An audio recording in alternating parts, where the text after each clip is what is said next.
ಏನು ಈ ದಿನ ಈ ಗುಡುಪಲ್ಲಿ ಸುತ್ತಮುತ್ತಲು ಗ್ರಾಮಸ್ಥರು ಎಲ್ಲಾನು ಸೇರಿ ಓಂ ಶಕ್ತಿ ಮಾಲಾಧಾರಿಗಳೆಲ್ಲಾನು ಆ ತಾಯಿ ದರ್ಶನಕ್ಕೆ ಹೊರಟಿರೋರಿಗೆ ಈ ಒಂದು ಬಸ್ಸಿನ ಸೌಲಭ್ಯ ಮಾಡಿಕೊಟ್ಟಿರ್ತಕ್ಕಂಥ ಮುಳಬಾಗಿಲು ಜನಪ್ರಿಯ ಶಾಸಕರು ಆದಂಥ ಸಮೃದ್ಧಿ ಮಂಜುನಾಥ್ ಅವರಿಗೆ ಮೊಟ್ಟ ಮೊದಲನೇದಾಗಿ ಕೃತಜ್ಞತೆ ಸಲ್ಲಿಸ್ತಾ ಇದ್ದೀವಿ.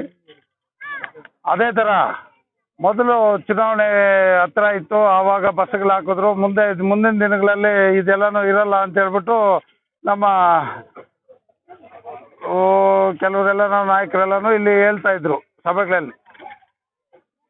ಅದೆಲ್ಲನೂ ಸುಳ್ಳು ಅಂತ ಹೇಳ್ಬಿಟ್ಟು ಒಂದು ಈ ಬಸ್ಸುಗಳು ಈ ಸಲ ಏನು ಶಾಸಕರು ಆದಮೇಲೂ ಬಸ್ಸುಗಳು ಹಾಕಿ ಆ ಒಂದು ತಾಯಿಯ ದರ್ಶನಕ್ಕೆ ಎಲ್ಲರೂ ಕಳ್ಸೋಕ್ಕೆ ಮುಳಬಾಗಿಲು ತಾಲೂಕಿನ ಜನತೆಯಲ್ಲಿ ಅವರೆಲ್ಲನೂ ಸೇವೆ ಮುಂದುವರಿಸ್ಕೊಂಡು ಬರ್ತಾ ಇದ್ದಾರೆ.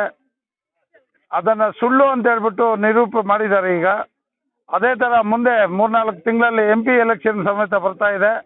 ಆ ಚುನಾವಣೆಯಲ್ಲೂ ಕೂಡ ಆ ತಾಯಿ ದರ್ಶನಕ್ಕೆ ಹೋಗಿ ಬಂದು ಎಲ್ಲರೂ ಈ ತಾಲೂಕಿನಲ್ಲಿ ಮಳೆ ಬೆಳೆ ಎಲ್ಲನೂ ಆಗಿ ಸಮೃದ್ಧಿಯಾಗಿರ್ಬೇಕು, ಎಲ್ಲನೂ ಜನತೆ ರೈತಾಪಿ ವರ್ಗ ಅಂತ ಹೇಳ್ಬಿಟ್ಟು ಆ ತಾಯಿಯಲ್ಲಿ ಬೇಡ್ಕೊಂಬರ್ಬೇಕು ಅಂತ ಹೇಳ್ಬಿಟ್ಟು ತಮ್ಮನ್ನೆಲ್ಲರೂ ಮನವಿ ಮಾಡ್ತಾ ಇದ್ದೀವಿ.